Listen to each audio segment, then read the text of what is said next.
Bibles to Exodus chapter 12. We, this summer, took a break from Exodus, and it actually turned out that it wasn't that many Wednesdays that we were away from Exodus. I think it was about 5. We probably had about 10, but I was away for 2, 3. We did 2 worship nights of those 2 out of those 3, and then last week was the back to school night. The week before that was the ladies group that was here. So, but we did stay with Moses as we studied, and tonight we're going to get back into Exodus. So we're going to look at tonight. The title is the Passover, which chapter 11 we were introduced to it. I wanted to get through all of them, but I didn't. So we get to chapter 12, and here is more instruction about the Passover, and then we go from the instruction about the Passover right into it. The people, and really the Holy Spirit gives the sense here that there was this anticipation of something happening, and so they need to be prepared for that happening. They couldn't have leaven, because leaven means you have to wait. How many of you bake bread? Anybody? I bake bread. I'm one of those as well, and you have to, you use the warm water or warm milk. And then you got to knead your dough or use your stand mixer. I still hand knead, and then you got to let it sit and rise. And they didn't have that time, and so the Lord wanted them to be ready. And so they, you get that sense as you read Exodus 12 that they were on the ready for when this was going to take place. And then the Lord turned this whole event into a memorial that the Jews to this day celebrate, the Passover. And it's actually communicated in the Bible that it's a perpetual feast that they would celebrate every single year. And the Bible actually says forever. I thought that was fascinating. It's a reminder of the Lord's deliverance for them. All right, so we're going to, since we've been off for a long time, the last time we met in dealing with the book of Exodus, we went through the first 9 plagues. So we're going to do that here tonight. So I need your help with the first 9 plagues. What's number 1? The waters become blood. Okay, number 2. Okay, good. Frogs. Sounded a little bit like a bullfrog over there. What's number 3? Yeah, lice. Okay. All right, good. What's the next one? I'm sorry, I can't fake this one. No. One before that. No. How about what's that? No. No. How about this one? Diseased livestock. The next one, boils. The one after that, the name, hail. The one after that, there it is, locusts. And then one of the worst ones probably to this point was darkness. I had mentioned we were on the senior trip in Colorado Springs. Near there, there's a Cave of the Winds, and we went there and we walked through, and they get to a place and they say, okay, we're going to turn off the lights in here. And so when they turn off the lights, obviously it's really dark, and so they kind of leave you there they tell you to turn off all your devices, keep them away, because any light will create light pollution. And so it's just completely black. And the lady went on to tell us that in 45 minutes, if you don't have any light, you begin to hallucinate. It's really, your brain doesn't know what to do, whether it's up or down, and it's very confusing. And so your brain will play tricks. And so you can imagine it, having the darkness as long as they did, that would have been, it doesn't sound like a big deal. It's like, go light a candle. But I don't know that, if the Lord blew out all the candles or what, but darkness was not fun. And so that's what they experienced. All right, so we get into chapter 12, and it says, And the Lord spake unto Moses and Aaron in the land of Egypt, saying, This month shall be unto you the beginning of months. It shall be the first month of the year to you. Isn't that interesting?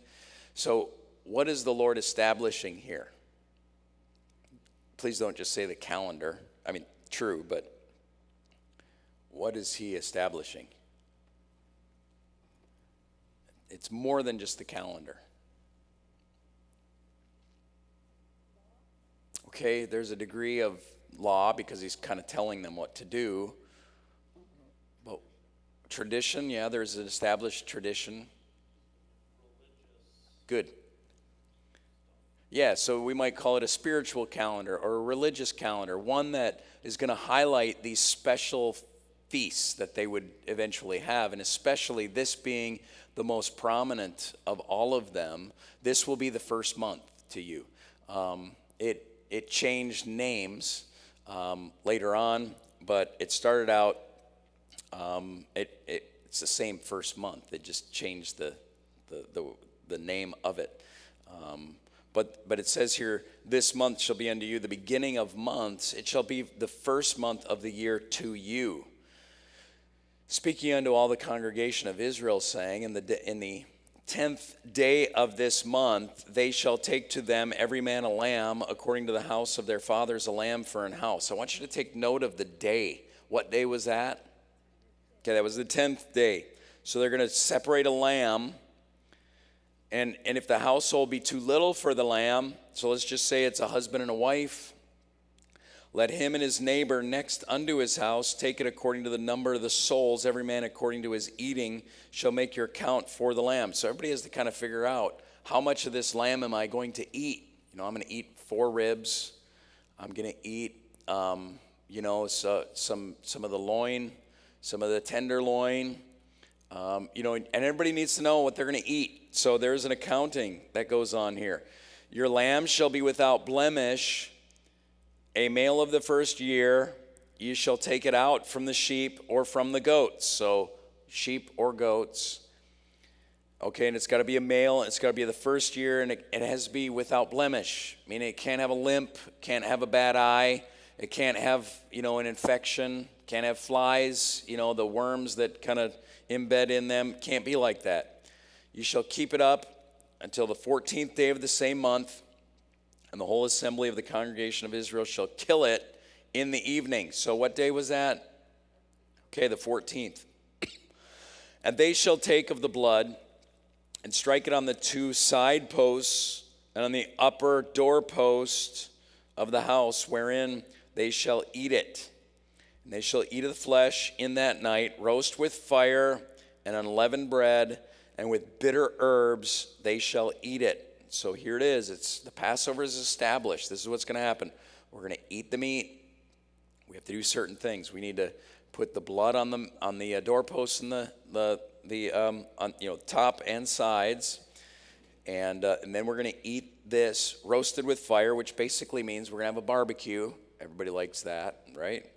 And then we're going to eat unleavened bread, and we're going to have bitter herbs. Eat not of it raw. That's what the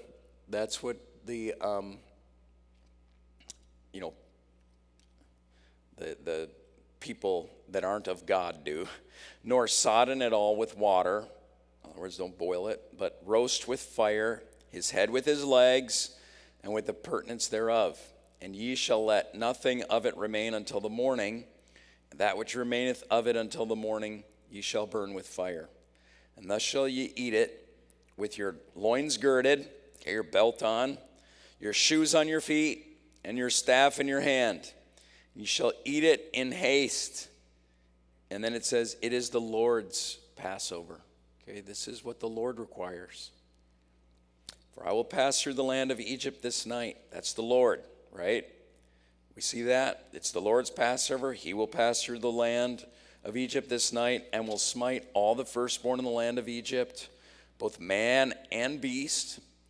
And against all the gods of Egypt I will execute judgment.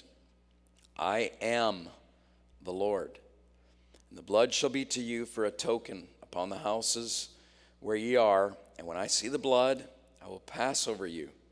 And the plague shall not be upon you to destroy you when I smite the land of Egypt. And this day shall be unto you for a memorial. Ye shall keep it a feast day to the Lord throughout your generations. Ye shall keep it a feast by an ordinance forever. 7 days shall ye eat unleavened bread. Even the first day ye shall put away leaven out of your houses. For whosoever eateth leavened bread from the first day unto the 7th day, that soul shall be cut off from Israel. He's laying out a law here, and he wants these people to be consecrated to him. He wants them to be completely devoted to God. And the first day there shall be an holy convocation, and the 7th day there shall be an holy convocation to you. No manner of work shall be done in them, save that which every man must eat, that only may be done of you. So you got to prepare your food and so forth. And you shall observe the feast of unleavened bread. For in this selfsame day have I brought your armies or your hosts out of the land of Egypt. Therefore shall ye observe this day in your generations by ordinance forever. Okay, let's just pause right there. All right, so we get into the process here of the Passover. I mean, all that's involved. It's kind of like, and I'm not trying to make it oversimplified or make it so it's not real serious, but here's really the beginning of the, if you will, the handbook for the Jews. Here at Community Christian, we have staff handbooks, we have student handbooks, we have all sorts of handbooks. You have an elementary one, you have a high school one, junior, senior high one, you have your staff one. Everybody has a handbook. Why? Because we need to know what to do and what not to do. So essentially what the Lord is doing here is he's telling them what to do in order to survive. In order to survive what's going on. So here's this process that he lays out for them. What do the details of the Passover convey about God, okay, and about the Israelites? Okay, what are the details of the Passover? We just read all this. What does it convey about God? Let's just start right there. Sue?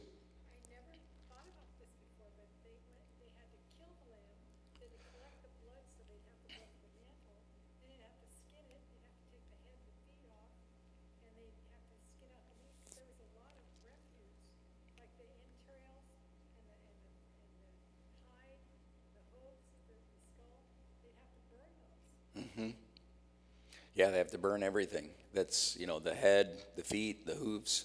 Yes, everything. Yep. Right. A lot of deer hunters here know what that's like. As you bleed out the animal, you collect that. Well, if you're a deer hunter, you don't collect it. You don't put it into a basin, but they had to put it into a basin, and then they had to get some hyssop, dip it in, strike the posts of the door in order to do that. But yeah, good point. Yeah, what do you? Yeah. Yeah. I think God was concerned about every part of their life, what they did with each thing, and he expected obedience. Good. Yeah, the Lord was concerned about each part of their life, and he expected obedience. Good. Yeah, what else does the Passover convey about God, Brad?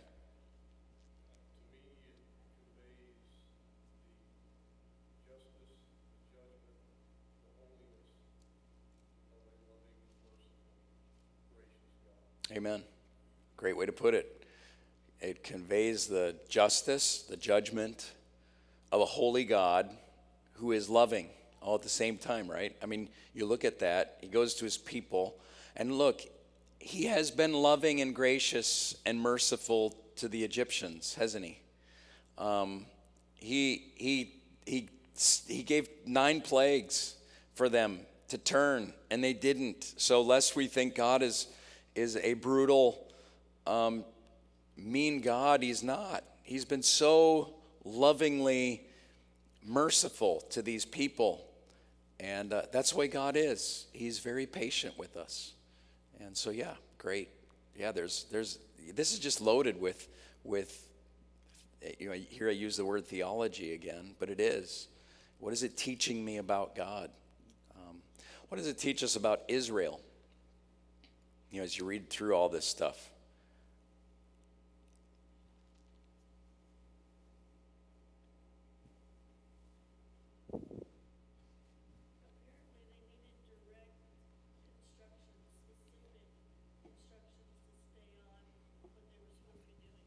Okay, good. Yeah, they needed direct and specific instructions in order to stay on track. And you kind of see that now from here on out, especially as the Bible reveals a lot about God. It also reveals a lot about Israel, what they were like. They were a family traveling all over in their region and having all sorts of problems like anybody else. Yeah. What else? Does it reveal anything else about the Israelites? Well, the life is in the blood. Any Jewish person who didn't put the blood on the doorpost would be killed with it. Yeah, good. It talks about, she mentioned the life is in the blood. If they didn't take that blood and put it on the posts of the door, then their life would be taken. So they had to exercise obedience in this. Yeah, and we'll get into this a little bit more as we go. How long were the Israelites supposed to keep the lamb before killing it? Okay, 4 days. Now, why might that be? Yeah. To make sure it wasn't sick. Okay. It wasn't going to have a problem. It had Good. to be completely pure. Yeah, you make sure that it's not sick. That is completely pure. You're going to be able to observe it in these 4 days. What else? If you separate this thing, you're separating it away from the others. What are you going to do to that one? Okay, yeah, you might make a pet out of it, right? Well, you're going to feed it, right? So you're going to go out to it every day. You're going to say, well, we got to make sure that this one's fed right. It has its water, has everything that it needs. You're going to make sure that everything's good. It's been separated out. And some are going to make a pet out of it. And it kind of shows that there is, that the killing of the lamb wouldn't be that easy. It's hard enough to, I don't know if you've ever, my kids, they don't want to kill a cockroach. I think they just don't like the crunch of it. I don't mind. I usually hit it with the shoe and then I take it with a paper towel and make sure it's dead and I just kind of squeeze it. Clark doesn't like that too much, do you, Clark? Oh. Anyway, yeah.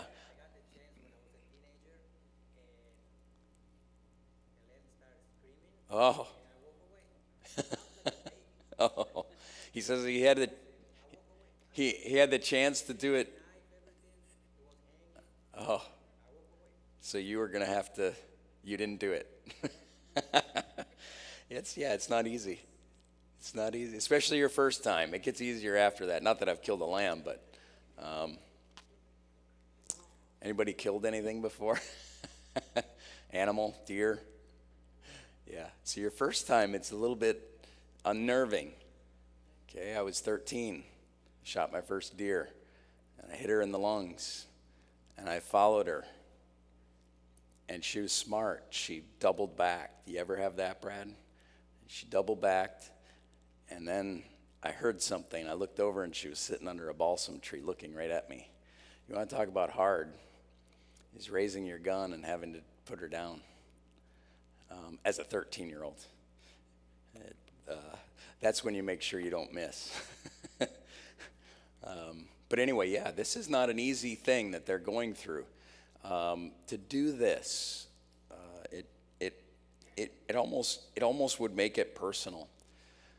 And I was thinking about it. You think about the Lord Jesus, how he dwelt with the people. He was right there with them. Many people knew him. Many people loved him. And Jesus died. He was killed right there before him. What a terrible thing to see. And they beheld it. And his blood dripped. And they saw the blood. And that's what Jesus did for us. He became our Passover lamb. And I think it's a wonderful picture there, that taking that lamb and keeping it for some days, 4 days before you would kill it. And so we talked about the delay there. All right, let's get into the hurry, because we need to hurry. Not really. We do, but how are they to eat the Passover? Verse 11. And why?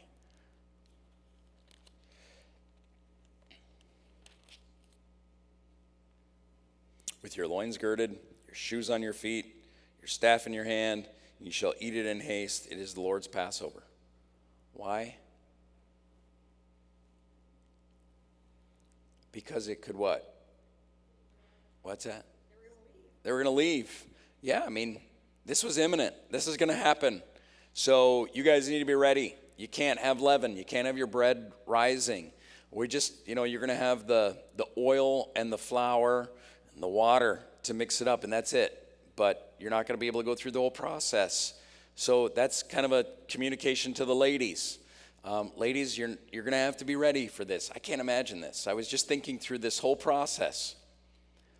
Moving my family. We live in our home. We've lived there for generations. And all of a sudden, this guy comes and he says, hey, we're going to get out of here. All, over 1 million of us. We're going to take all our animals too. That's a big deal. I mean, you're comfortable. You're used to the weather. You're used to the work schedule and so forth. But yeah. I think part of it's also show faith. Good. As you said, they've lived there for hundreds of years, and now they're being told, you're leaving, be ready to leave, like in a moment. That's right. Almost rapture-esque, the idea that, hey, it could happen at any moment, be ready, it's time to go. Good. Yep, exactly. This could happen at any time. Be ready. And by the way, that also communicates to us that the plagues didn't happen in 10 days, right? So everybody understands that. So it wasn't like, the first one started on Sunday, the last one ended on Wednesday, the full week, and then it went, the 3 days passed. These were probably extended out over a few months' time. It gave time to let certain plagues sink in.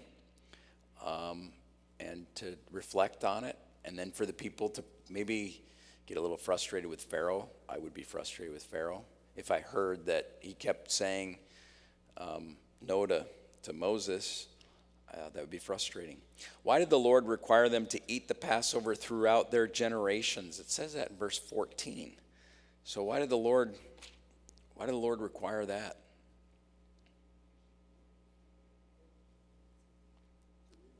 Okay, to remember.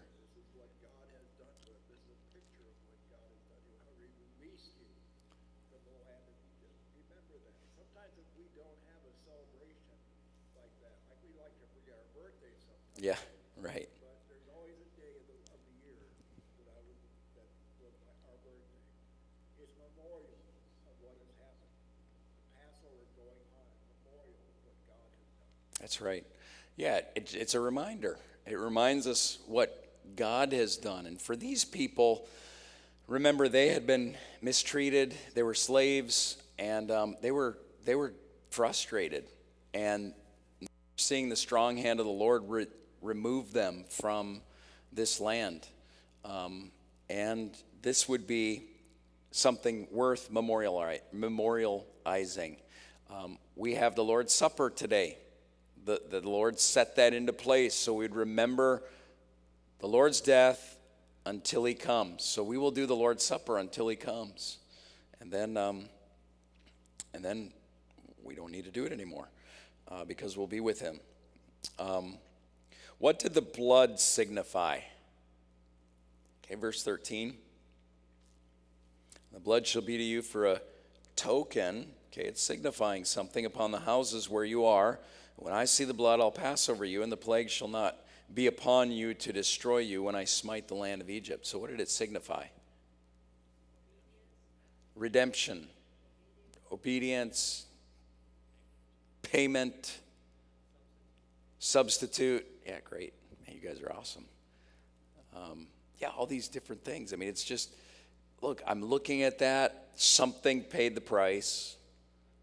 I'm moving on to the next one. Somebody had to pay the price. Either the lamb paid the price or the firstborn paid the price. You have your choice.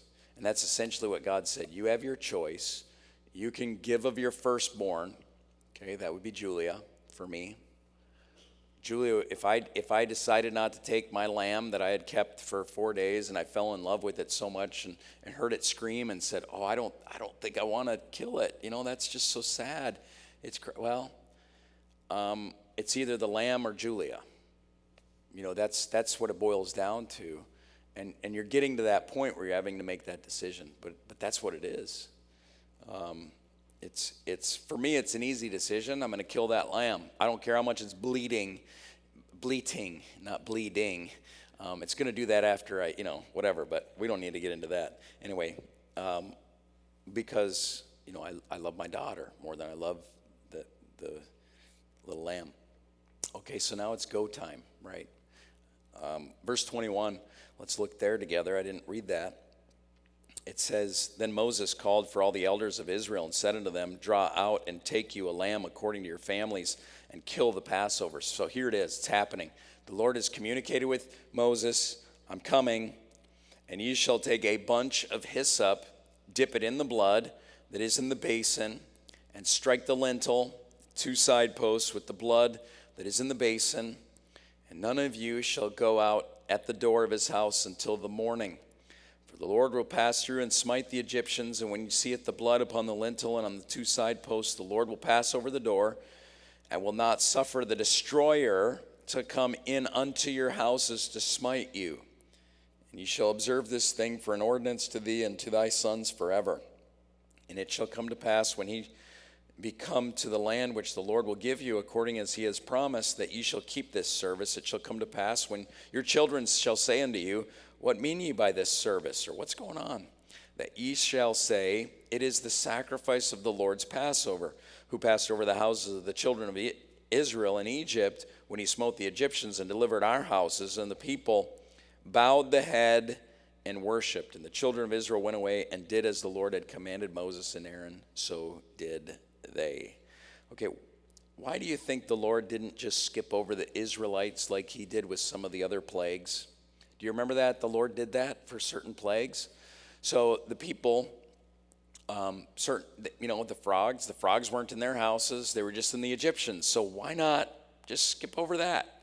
Let's just, we know the Lord knows that they're Israelites. Why not just skip over those people? Why not? Any thoughts? Yeah. Even though we're incredibly unworthy, the Lord seems to desire a personal relationship. Okay, good. That's good. Sue said, even though we're very unworthy, the Lord wants to have a personal relationship with us. And so he's giving them certain directive there, right? Okay. That's with the lamb. It's just not some lamb that's on the edge of death anyway. This was going to cost them something. It's going to cost them a perfectly healthy lamb. Good. Yeah, this is going to cost them something. It's going to cost them a perfectly healthy lamb. The whole feast, is kind of they're going to eat quick so they can hit the road. You want a road trip, you want to eat before, or we do, so we don't have to eat for 4 or 5 hours. That's what you're going to do. Yeah.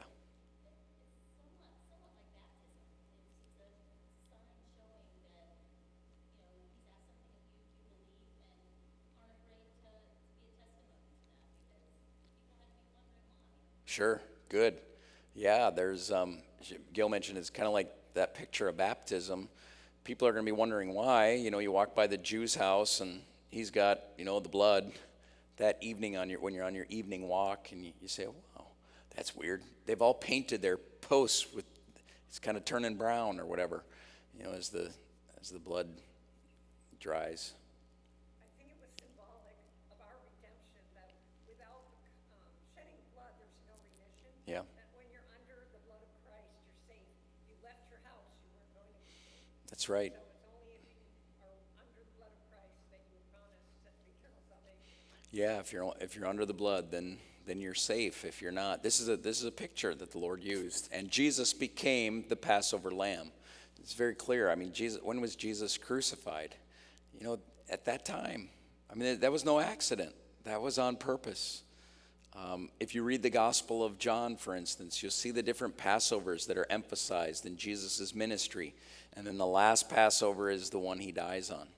And so it's fascinating to see that, how he became the Passover lamb. And he died for us. Who went throughout the land to smite the Egyptians, according to verse 23?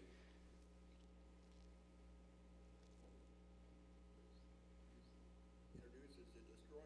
Yeah. Who was that? Who is the destroyer? Yeah, it was the Lord. The Lord was the destroyer. That we don't want that to be, because we want to see God as, just loving and gracious and whatever. But when you harden yourself against the Lord and you keep saying no, no, no, no, no, you don't believe in him. There's a picture there too of Egypt and sin, of Pharaoh and unbelief. And when you just keep saying no, no, no, no, no, eventually the Lord, judgment comes. The Lord is the one here. He's referred to as the destroyer. But you notice there, for the Lord will pass through to smite the Egyptians.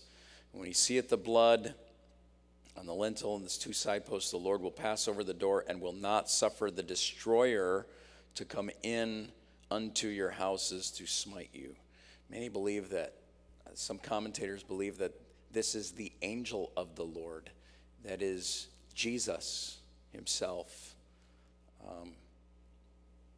That's a sobering thought there. Okay, so why were the Israelites supposed to keep the Passover, 26 and following?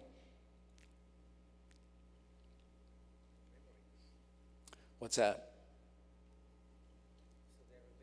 Okay, so they remember. And then they're going to teach their children, right? What was the response of the Israelites to this information? Verses 27, the latter part of verse 27, and then verse 28.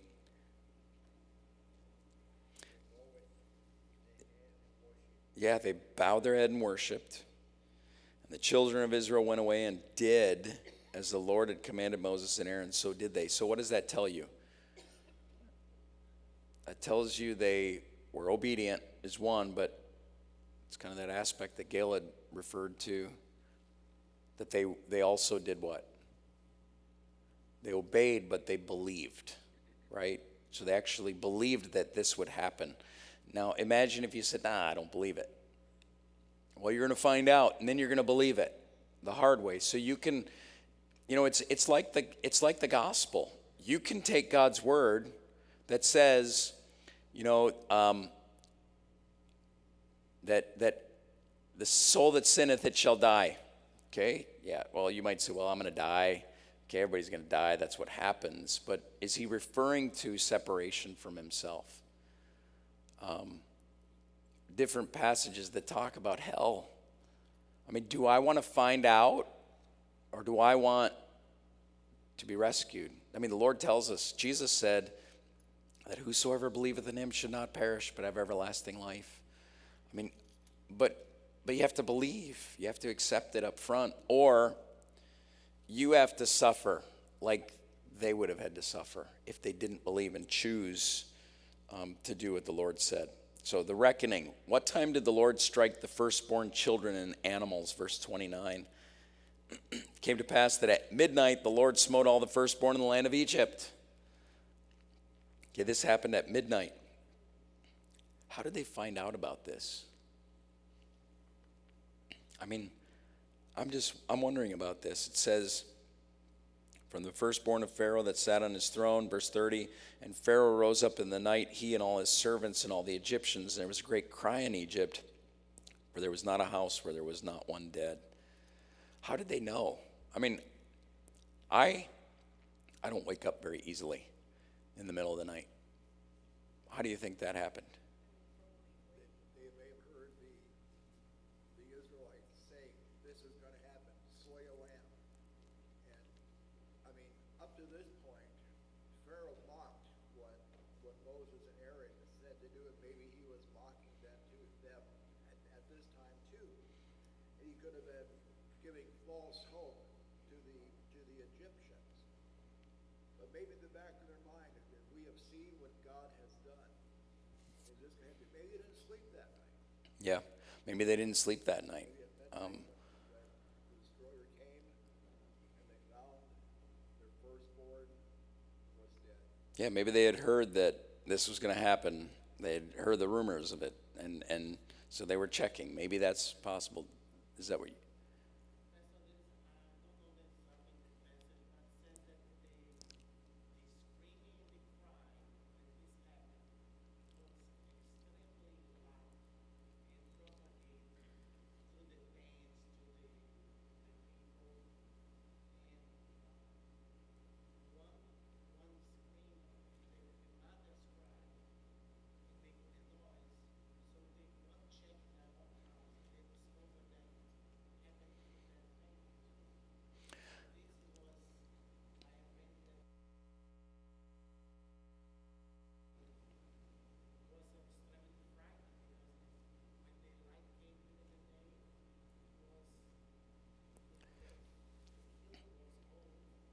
Yeah, right. So, you hear a mother's cry.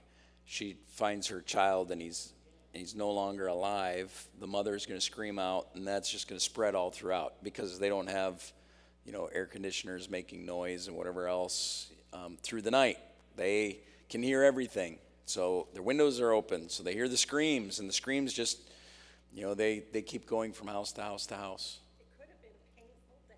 Yes. And we assume, they just all of a sudden keeled over, but that's our assumption. Yes. My guess is it was probably a very painful death. So the person dying was making noise. Yes, that's a very good point there, that the person themselves dying could have been making the screams of agony as they died. And of course, then you have the family that's awakened by this, and then their screams because they've lost somebody. The animals even, and the effect there.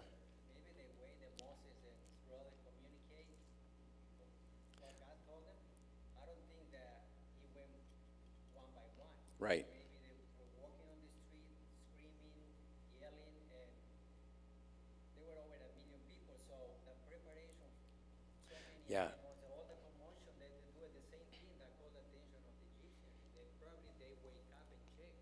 Sure. Maybe they didn't sleep. Yeah, and remember, these people were servants of the people in Egypt, so they would travel. Now, remember that the Israelites lived in a location themselves together. It's kind of like an encampment of the Jews.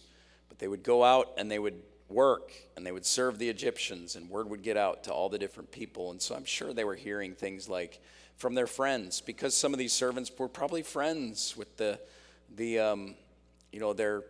bosses or their owners, and they would tell them, this is what we're hearing, this is what we're doing. Why are you doing that? Well, because our God requires it of us. Okay, well, that just sounds ridiculous. Our God doesn't do that. And so they don't do it. They wake up in the middle of the night, check, child's dead. Yeah, we don't exactly know, but it's a pretty terrible sound that night. Yeah.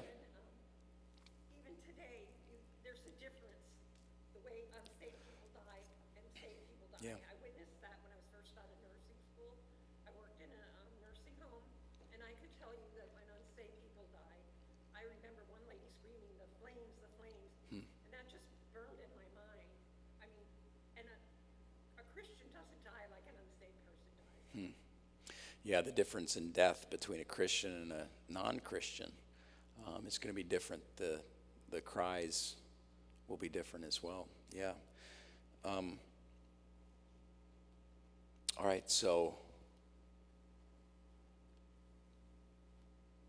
how did the Egyptians respond?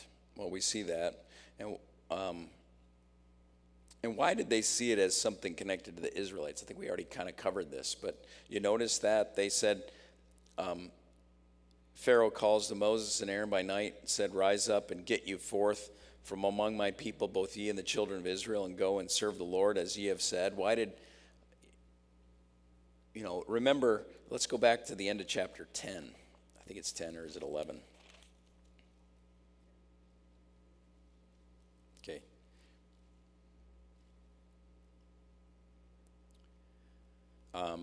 The end of chapter 10, verse 29, and Moses said, thou hast spoken well, I will see thy face again no more.